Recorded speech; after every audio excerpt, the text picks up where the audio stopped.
नमस्कार, स्वागत है आप सभी का। एफएम न्यूज देख रहे हैं आप और आपके साथ मैं हूं नितीशा बंसल। 7 बजने को है और वक्त हो चला है हमारी खास चर्चा का। आज हम चर्चा कर रहे हैं कि सर्वे पर है उबाल, मचा है बवाल। सवाल ये उठता है क्यों? दरअसल योगी आदित्यनाथ सरकार ने, उत्तर प्रदेश सरकार ने आदेश जारी किया है कि 5 अक्टूबर से 25 अक्टूबर के बीच में सभी मदरसों का सर्वे किया जाएगा। लिहाजा जो अवैध मदरसे हैं, जो मान्यता प्राप्त नहीं है मदरसे, उन सभी की जांच पड़ताल की जाएगी। एक रिपोर्ट तैयार की जाएगी कि आखिर क्या कुछ यहां पर पढ़ाया जा रहा है, किस तरह की सुविधाएं दी गई हैं, क्या माहौल है अंदर का। तमाम इन पहलुओं की जांच की जाएगी कि क्या इनको चलाते रहना ठीक है या नहीं है, क्योंकि कई ऐसे इनपुट लगातार मिलते रहे हैं कि मदरसों की आड़ में, दीनी तालीम की आड़ में आतंक की तालीम दी जा रही है और ऐसे ही अराजक तत्वों को रोकने की कोशिश की जा रही है। यह बिल्कुल नहीं कहा गया है कि मदरसों को बंद कर दिया जाएगा या फिर मदरसों पर एक्शन लिया जाएगा। कहा यह गया है कि अवैध मदरसों पर सर्वे किया जाएगा कि कौन से मदरसे मान्यता प्राप्त हैं, कौन से नहीं हैं और इन मदरसों में क्या कुछ सुविधाएं हैं, क्या व्यवस्थाएं की गई हैं। लेकिन इसी सर्वे को लेकर अब राजनीति में उबाल आ गया है। एक्शन से पहले ही रिएक्शन आने लगा है और सबसे ज्यादा पेट में दर्द है भाईजान के। जी हां, हम बात कर रहे हैं एआईएमआईएम अध्यक्ष असदुद्दीन ओवैसी, क्योंकि उन्होंने तो इसे मिनी एनआरसी करार दे दिया है। उनका कहना है कि मिनी एनआरसी है, आप सीधे कह दीजिए कि आप मुसलमान नहीं हैं, आपको कुछ नहीं करना है। इस तरह की बातें, इस तरह की बयानबाजियां सामने आ रही है। सवाल ये उठ रहा है कि भाई एक सर्वे की बात कही गई है कि क्या कुछ मदरसों में चल रहा है, क्या व्यवस्थाएं की गई हैं, इसके बारे में जांच कर लिया जाए। लेकिन इस पर जांच को लेकर भी अब बहस छिड़ गई है। 5 अक्टूबर से सर्वे करने के आदेश जारी किए गए हैं। 5 अक्टूबर से सर्वे किए जाएंगे और उसके बाद तय किया जाएगा कि कौन से मदरसे मान्यता प्राप्त नहीं हैं या फिर कौन से मदरसों में अनैतिक रूप से संपत्ति अर्जित की गई है या फिर दीनी तालीम के आड़ में कहीं कोई और तालीम तो नहीं दी जा रही है। क्योंकि कई बार ऐसा देखा गया है कि अराजक तत्व ऐसी ही चीजों का सहारा लेकर माहौल खराब करने की कोशिश करते हैं। और खासतौर पर जब उत्तर प्रदेश जैसा बड़ा सूबा हो, जिसकी 20 करोड़ से ज्यादा की आबादी हो, ऐसे प्रदेश में जो चारों तरफ से दूसरे प्रदेशों से घिरा हुआ है, सीमावर्ती क्षेत्रों में लगातार मदरसों की संख्या बढ़ती चली जा रही है, नेपाल से सीमा लगती हुई है, ऐसे प्रदेश में ये बेहद लाजमी हो जाता है कि सुरक्षा की दृष्टि से हर कदम उठाया जाए। लेकिन इसको लेकर आखिर विपक्ष में क्यों हंगामा मचा हुआ है?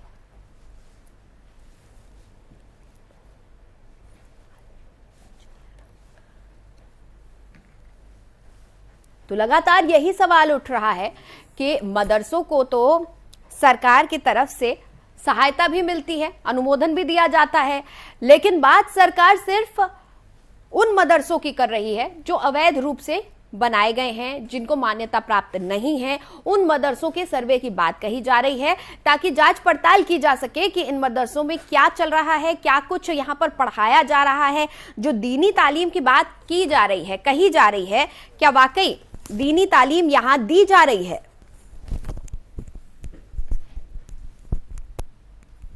ऐसे तमाम पहलुओं को लेकर जांच की बात सामने आई है। सर्वे किया जाएगा, 5 अक्टूबर की तारीख इसके लिए मुकर्रर की गई है। लेकिन सर्वे शुरू भी हो उससे पहले ही इस पर बहस छिड़ गई है कि ये सर्वे क्यों करवाया जा रहा है।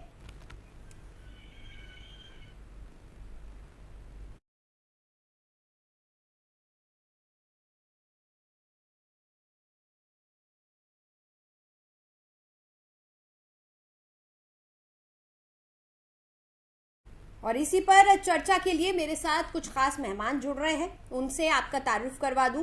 मेरे साथ पवन गोयल जी जुड़े हुए हैं जो कि बीजेपी नेता हैं, धर्मेंद्र सिंह जी जुड़े हुए हैं, समाजवादी पार्टी से नेता हैं, और साथ में एमए अंसारी साहब हैं, मुस्लिम स्कॉलर हैं। बहुत बहुत स्वागत है सर आप तीनों का हमारे न्यूज चैनल पर।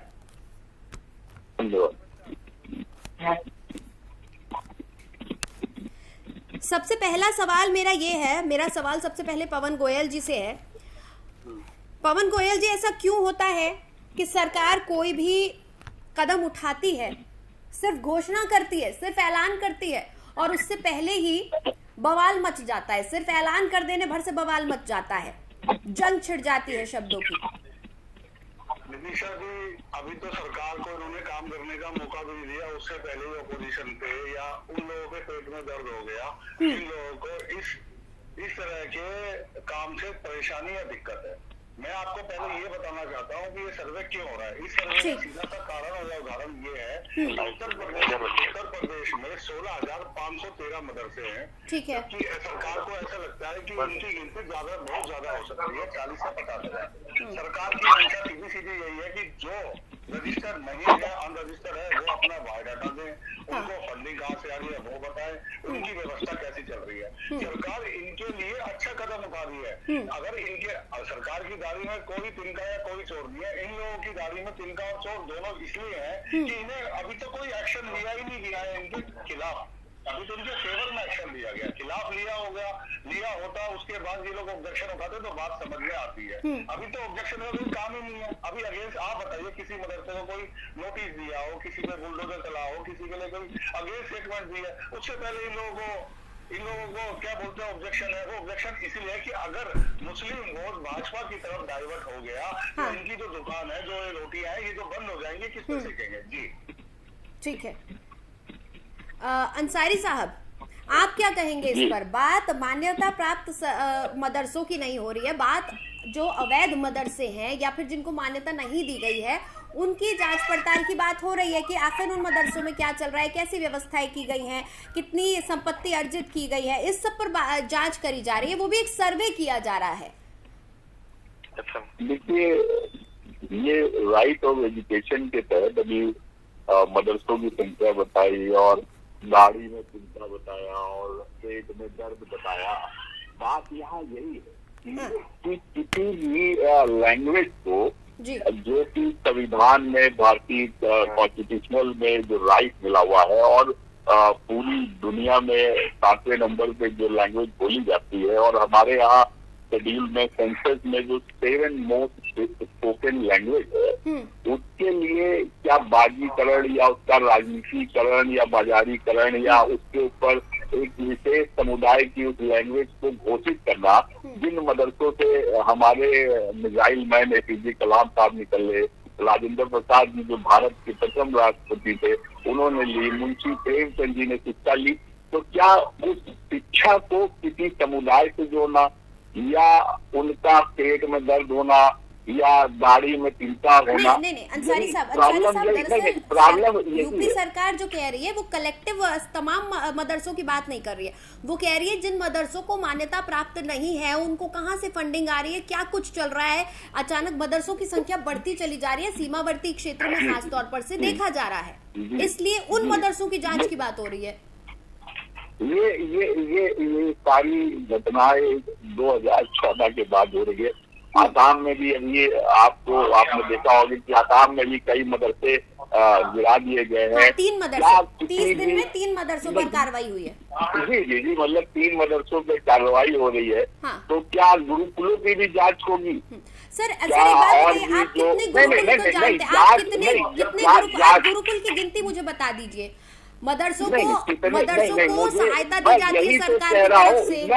मैं यही कह रहा हूँ कि 2014 के बाद राइट ऑफ एजुकेशन की क्या धज्जियां उड़ाई जाएगी? क्या मदरसों को जो अनुदान जो मिलता था वो एक विशेष समुदाय के नाते होने के कारण नहीं मिलेगा, या ये कुछ लैंग्वेज? सर, ये बात कही गई है क्या कहीं? ये जो आप कह रहे हैं कि अब से सहायता नहीं दी जाएगी, ये बात कहीं कही गई है क्या? नहीं, बात यही हो रही है, आप यही पर शायद समझ नहीं पा रहे हैं। बात यही हो रही है कि जिनको मान्यता प्राप्त नहीं है आखिर फंडिंग आ कहाँ से रही है, जिनको सरकार से सहायता मिल रही है उनके बारे में तो पता है, बाकी में कहाँ से आ रही है? कोई भी निजी इंस्टीट्यूशन होता है उसकी, ठीक है, मैं एक बार धर्मेंद्र जी से भी उनका वर्डिक्ट जान लेती हूँ, वो क्या कहना चाहते हैं इस पर।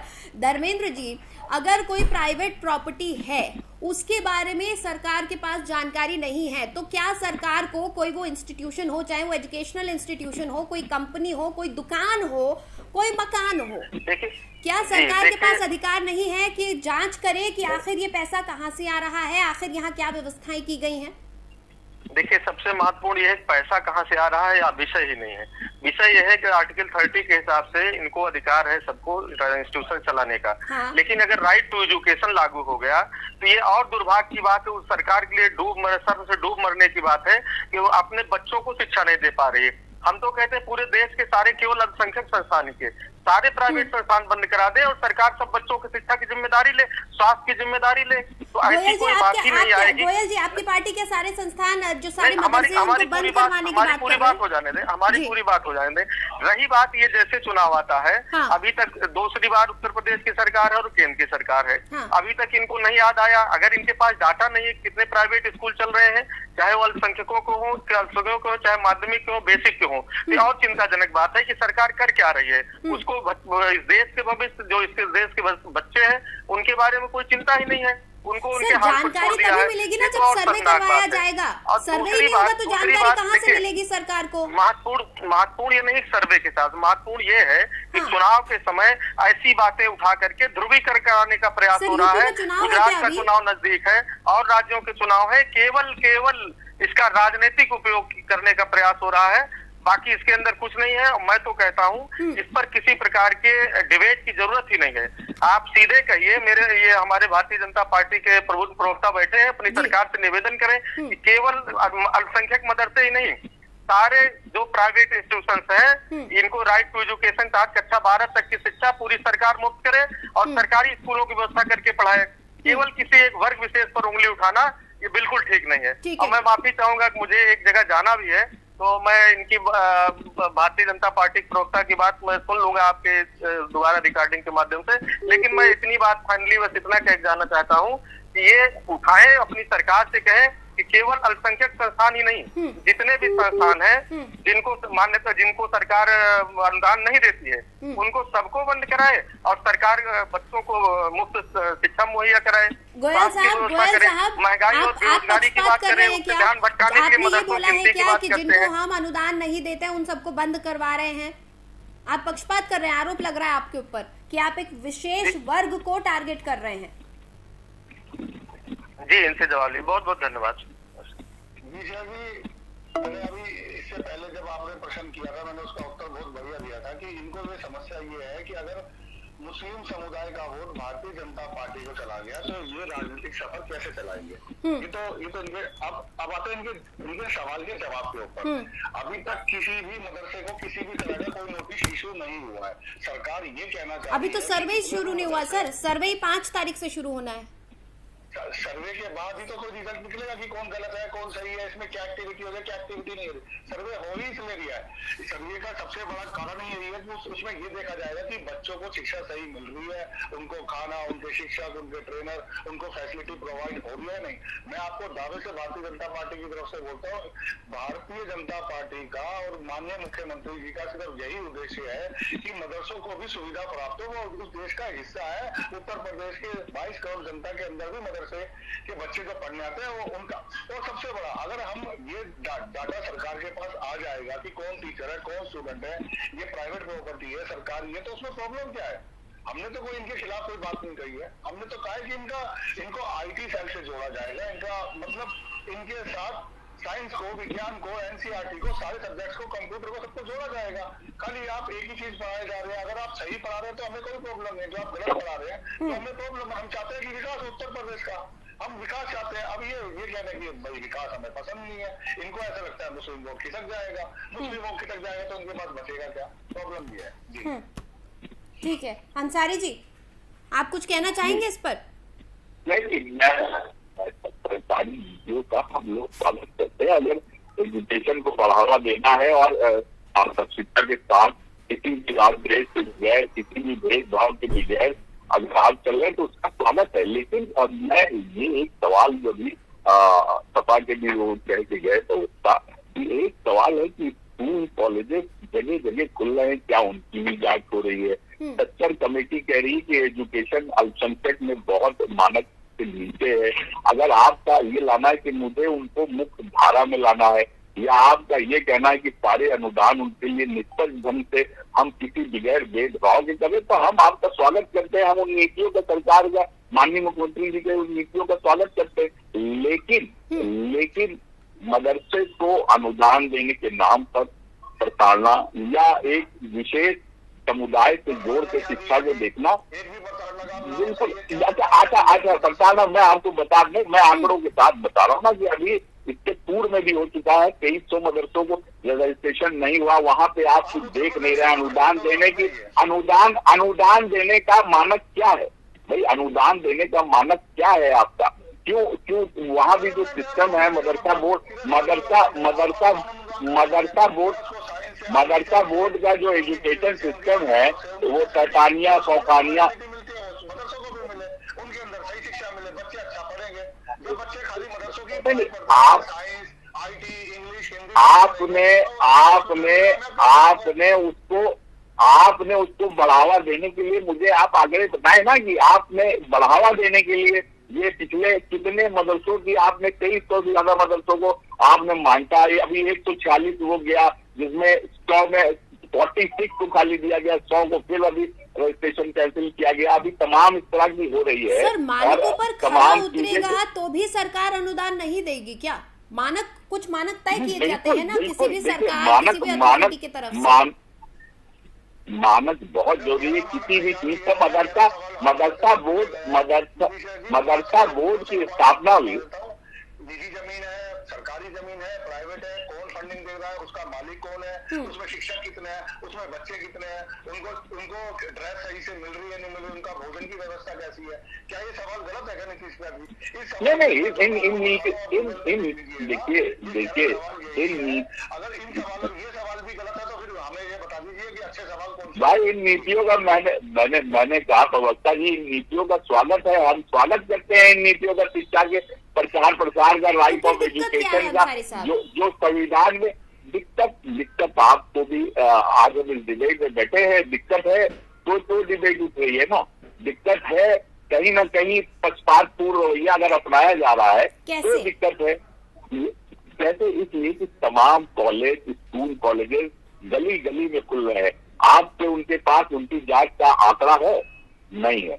आपने अभी अपने नहीं, आप सत्ताधारी पार्टी के प्रवक्ता है, आप बताएं कि खुलता है सर, 5 आप बताएं कि बजट तो उसके लिए बजट में मदरसा शिक्षा करवाया जाता है। मदरसा 8वीं के वक्त फिर से इंस्पेक्शन होता है, 10वीं के वक्त इंस्पेक्शन होता है, 12वीं के वक्त इंस्पेक्शन होता है, तभी मान्यता मिलती है, तभी आप स्कूल चला सकते हैं।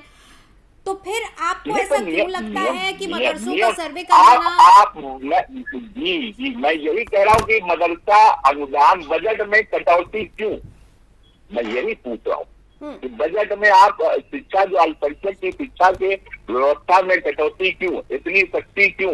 भाई जो हमें तो यहाँ पे शिक्षा के प्रचार प्रसार को बगैर किसी धर्म भेदभाव के उसको आगे ले जाना, और हमारा प्रत्येक व्यक्ति नागरिक शिक्षित होगा तो देश शिक्षित होगा और देश उन्नति करेगा। हमें इस कस्मे से नहीं देखना है कि वो अल्पसंख्यक समुदाय का है या बहुसंख्यक समुदाय का। एक बात बताइए, देखिए मेरा एक सीधा सवाल एक पत्रकार के तौर पर है, मुझे ये बताइए कि अगर सर्वे नहीं किया जाएगा तो कैसे पता चलेगा कि क्या व्यवस्थाएं हैं, क्या व्यवस्थाएं होनी चाहिए?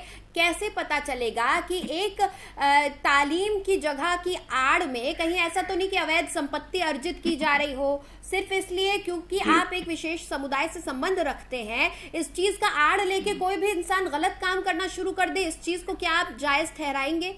क्या आप नहीं चाहेंगे कि कोई अराजक तत्व अगर किसी अच्छी चीज की आड़ लेकर कोई काम कर रहा है तो उसको रोका जाए? ऐसा ना हो कि एक अच्छी चीज भी बर्बाद हो जाए, बदनाम हो जाए। यही तो दिक्कत आती है सर। आप इस चीज को क्यों नहीं समझना चाहते हैं? मेरे साथ एक गेस्ट और जुड़ गए हैं, अंसारी साहब मैं आऊंगी आपके पास। मेरे साथ एक गेस्ट और जुड़ गए हैं, उनका तारुफ करवा दूं। मेरे साथ निशांत ठाकुर जी जुड़े हुए हैं समाजवादी पार्टी से। बहुत बहुत स्वागत है सर आपका। Thank you. निशांत जी, क्यों इतना बवाल मचा हुआ है? अगर सर्वे की बात हो रही है तो इसमें दिक्कत क्या है? अगर ये कहा जा रहा है कि भाई हम जांच पड़ताल करना चाहते हैं, हम देखना चाहते हैं कि कोई अराजक तत्व किसी मदरसे की आड़ में अवैध संपत्ति तो अर्जित नहीं कर रहा, तो क्या दिक्कत है? उत्तर प्रदेश के बहुत बड़े एक शहर ग्रेटर नोएडा जैसी सिटी के अंदर शिक्षा प्रणाली के अंदर 38% छात्रों ने सरकारी स्कूलों को छोड़ दिया है। कारण रहा है कि इसमें शिक्षा की कोई कमी रही है, लेकिन उत्तर प्रदेश के अंदर होना चाहिए कि भारतीय जनता पार्टी की सरकार जो आई है, जो उत्तर प्रदेश गोरखपुर सीएम सिटी के अंतर्गत बहुत बड़े शहर होने के नाते शिक्षा प्रणाली पर सुधार हो, शिक्षा प्रणाली बढ़ती रहे। लेकिन जिन मुद्दों के ऊपर भारतीय जनता पार्टी की सरकारें आई थी, उन सरकारों के ऊपर भारतीय जनता पार्टी ने काम नहीं किया है। रही बात विशेष समुदाय के अकॉर्डिंग, तो सर्वे होने में कोई दिक्कत नहीं है, सर्वे करे, लेकिन शिक्षा प्रणाली संतुष्ट हो, छात्र संतुष्ट हो, जनता संतुष्ट हो। ठीक है, अगर सर्वे से दिक्कत नहीं है तो ये क्यों कहा जा रहा है कि ये तो छोटा एनआरसी लागू हो रहा है? क्यों ये कहा जा रहा है कि अल्पसंख्यकों के साथ भेदभाव किया जा रहा है? क्यों ये कहा जा रहा है कि आप तो ये कह दीजिए कि मुसलमान हैं तो नमाज पढ़ना बंद कर दीजिए, कह दीजिए मुसलमान नहीं है आप? भारतीय जनता पार्टी की सरकारें क्या कह सकती हैं, इसका जवाब आप और हम कभी नहीं दे पाएंगे। उत्तर प्रदेश के सहित संपूर्ण भारत के अंदर नहीं, ये बयानबाजी तो विपक्ष द्वारा की जा रही है ना, ये बयानबाजी विपक्ष के द्वारा की जा रही है। भारतीय जनता पार्टी की सरकारों को शिक्षा प्रणाली लागू करना चाहिए, उत्तर प्रदेश की सरकारों के अंदर जो है सुधार होना चाहिए, यही समाजवादी पार्टी की मांग रही है शुरू से। ठीक है, ठीक है। अंसारी साहब, आप कुछ कह रहे थे, अपनी बात आप पूरी करें सर। जी, मैं ये कह रहा हूँ कि ये सर्वे कितनी बार हुआ मैडम, इससे पहले भी अभी 2 महीने पहले सर्वे हो चुका है, उससे पहले भी सर्वे हो चुका है। ये एक बारगी इतने सर्वे की जरूरत क्या पड़ गई कि तमाम हर 2 महीने पे एक सर्वे हो रहा है। ठीक है, गोयल साहब, क्या कर रहे हैं आप? क्या आप बार बार सर्वे करवा रहे हैं? क्या आप टॉर्चर करने की कोशिश कर रहे हैं? अंसारी साहब के सवाल का जवाब दीजिए सर। बिना किसी को परेशान करे हुए टॉर्चर हो गए, सर्वे करने से ही टॉर्चर हो गए, बिना किसी नोटिफिकेशन जारी करने से ही टॉर्चर हो गए, किसी के खिलाफ कोई गलत एक्शन नहीं लिया, टॉर्चर हो गए। 5 अक्टूबर का समय है, 10 अक्टूबर का समय है, 25 अक्टूबर का समय है, वो तारीखें चली नहीं गई, अभी आएंगी। मैंने यही कहा नीतीश जी, अगर ये मदरसे ईमानदारी से चल रहे हैं, अच्छी शिक्षा दी जा रही है, अच्छे सारे काम अच्छे हो रहे हैं, तो फिर इन्हें दिक्कत क्या है, इन्हें परेशानी क्या है? हो जाने दीजिए सर्वे। दिक्कत परेशानी तो उनको हो ना जिसके अंदर कोई भाई मैंने कहा कि पूर्ण के अगर आप कोई स्कूल कॉलेज हॉस्पिटल वगैरह खोलते हैं तो विदाउट एनी गवर्नमेंट परमिशन के खुलता ही नहीं है।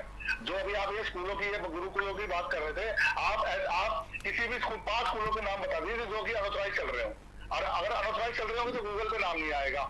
मैं अभी नीतीश जी आपसे कहता हूँ, इनसे नाम पूछिए कौन सा स्कूल अनऑथराइज चल रहा है, और आप गूगल पे नाम डाल देगा, आपके सामने नाम आ जाएगा, इनके सवाल का जवाब मिल जाएगा। लेकिन आप मदरसे का नाम डाल दीजिए, पता ही नहीं चलेगा।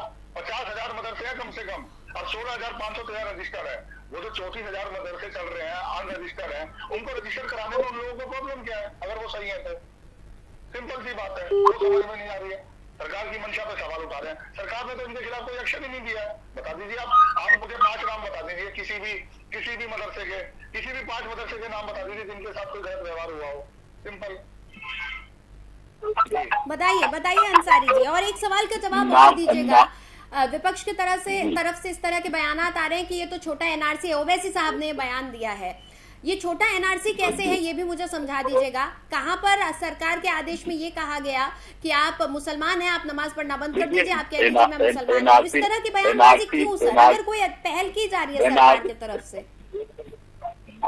एनआरसी के मुद्दे पे तो मैं बाद में बोलूंगा, लेकिन जैसे अभी भाजपा प्रवक्ता जी ने सारे आंकड़े बताए, तो आंकड़े प्रमाणित नहीं है। वो अभी इनके पास कितने स्कूल हैं, कितने यूपी में स्कूल ऐसे हैं जिनको मान्यता प्राप्त है, कितने स्कूलों को नहीं मान्यता प्राप्त है, चाहे वो यूपी बोर्ड के हों, सीबीएसई बोर्ड के, उनके कोई आंकड़े नहीं। और हर जो अब मैं बोल रहा हूँ अभी आपने कहा कि मत बोलने दिए अभी पे, और कितने आंकड़े आपने और आंकड़े नहीं बताया। और राइट टू एजुकेशन में शिक्षा प्रचार का, शिक्षा की जिम्मेदारी, और जो एक समुदाय अगर मान लिया जाए सक्कर कमेटी रिपोर्ट और तमाम रिपोर्टों के अनुसार कि शिक्षा में पीछे है, तो उसके प्रचार के लिए तो आपको बड़े शॉर्ट से आना आगे पड़ेगा, उसके लिए अधिक मेहनत करनी पड़ेगी।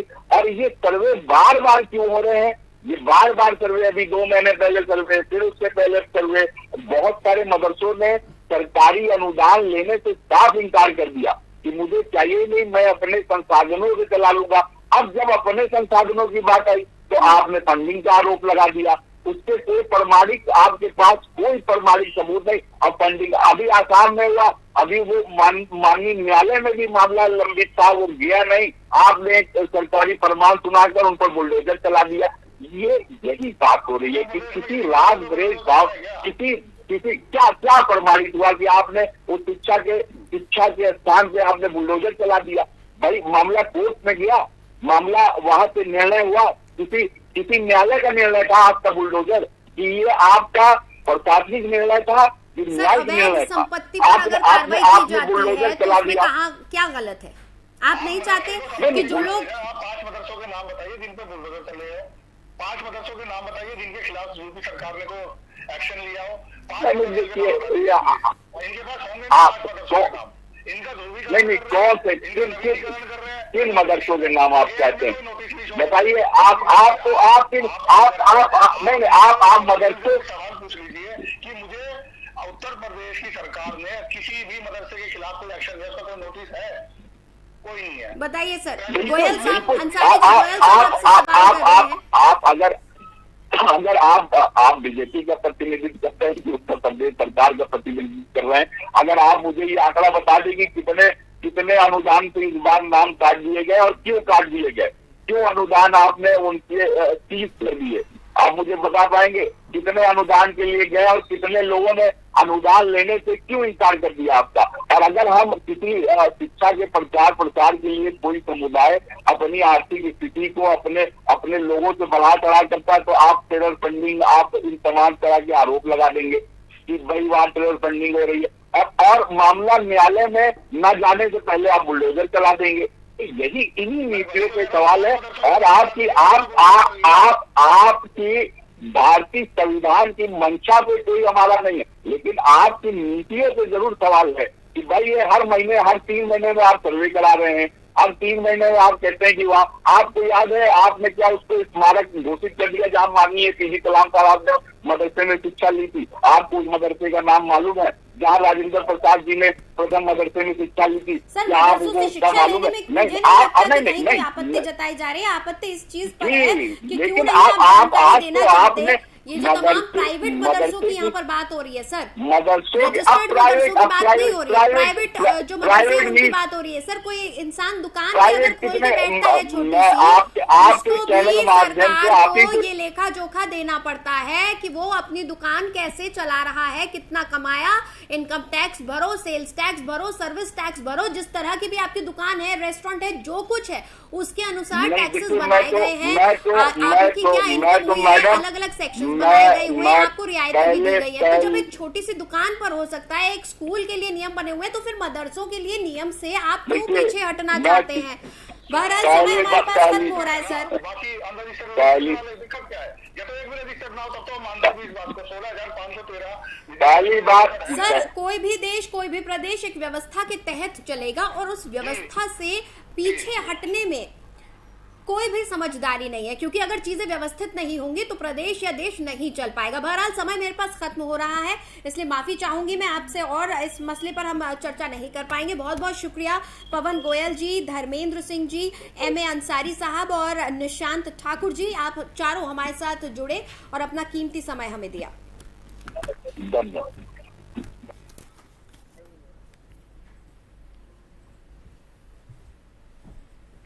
तो योगी सरकार के एक ऐलान भर से, एक घोषणा भर से बवाल मच गया है